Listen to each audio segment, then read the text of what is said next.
Hello అందరికీ, ఎలా ఉన్నారు అందరూ? నేనైతే బాగున్నానండి. ఈరోజు నేను పరాటా చేస్తున్నాను. పరాటా చేయడం కోసం నేను 3 గుడ్లు తీసుకున్నా. 3 గుడ్లు ఎల్లో ఎగ్ని సెపరేట్ చేసేసి వైట్ ఎగ్ని మాత్రమే నేను పిండి కలుపుకునే గిన్నెలో వేసుకొని చిన్న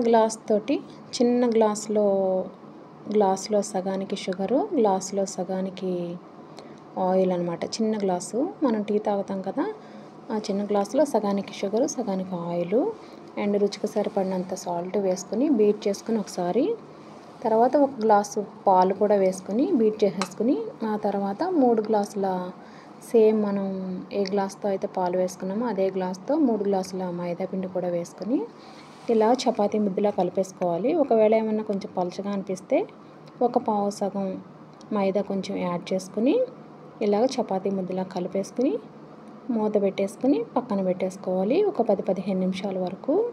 అలాగే ఆ తర్వాత ఒక బౌల్లో నేనైతే వెజిటబుల్ గీ తీసుకున్నాను, మీరు డాల్డా కూడా తీసుకోవచ్చు.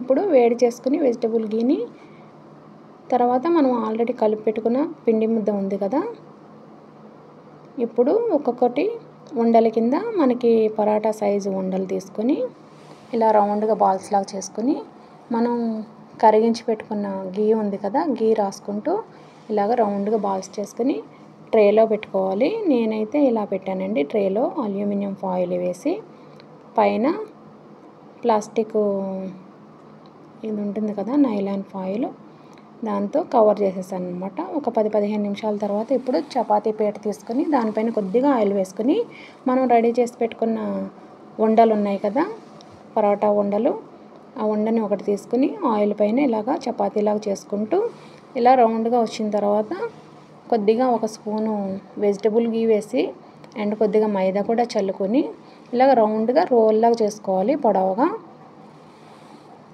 ఇలా రోల్ చేసుకున్న తర్వాత చాక్ తీసుకొని మధ్యలో ఇలాగా వీడియోలో చూపించిన విధంగా కట్ చేసుకోవాలి. ఇలా కట్ చేసుకుంటే లేయర్స్ అనేవి ఎక్కువ వస్తాయండి. ఇలా కట్ చేసుకున్న తర్వాత రౌండ్గా ఇలా నత్తగుల్ల ఆకారంలో చుట్టుకోవాలన్నమాట. ఇలా చుట్టేసుకున్న తర్వాత ఇగో లాస్ట్ది ఉంటుంది కదా చివర, దాన్ని ఇట్లా కింద నుంచి ఇలాగ ఫోల్డ్ చేసుకోవాలి. సో ఇప్పుడు చూసారు కదా ఎన్ని లేయర్స్ వస్తున్నాయో. ఇప్పుడు ఇలాగే అన్నీ చేసేసుకుని ట్రేలో పెట్టుకుని ఫ్రిడ్జ్లో పెట్టేసుకోవాలి. 30 మినిట్స్ వరకు ఫ్రిడ్జ్లో ఉంటే ఉండ అనేది గట్టి పడుతుందండి. చపాతీ కూడా రౌండ్గా వస్తుంది, అదే పరాటా కూడా చాలా రౌండ్గా వస్తుంది. ఇప్పుడు చపాతీ పీట పైన బటర్ పేపర్ తీసుకున్నాను నేను. బటర్ పేపర్ అయితే పరాటా నీట్గా వస్తుందండి.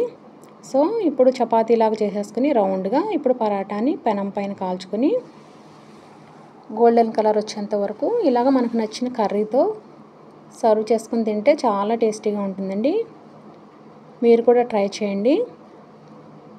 లేయర్స్ చూడండి ఎన్ని వచ్చినాయి, అసలు చాలా టేస్టీగా ఉంటుంది.